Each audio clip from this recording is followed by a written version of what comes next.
قدام قصر شويخ. وقفتنا هذه يعني لان المعلومات اللي كانت في الشريف يعني معلومات تدل ان الفساد يدور حول قصر شويخ.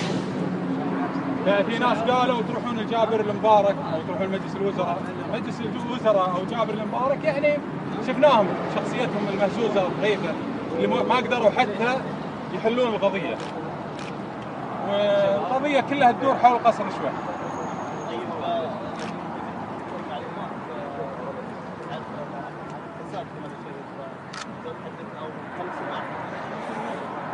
المعلومات اللي تسربت سمعنا اللي بالاعلام اللي سربها الشيخ احمد الفهد واللي سربها بعض الشخصيات اللي نثق فيهم من امثال احمد السعدون تكلم او لمح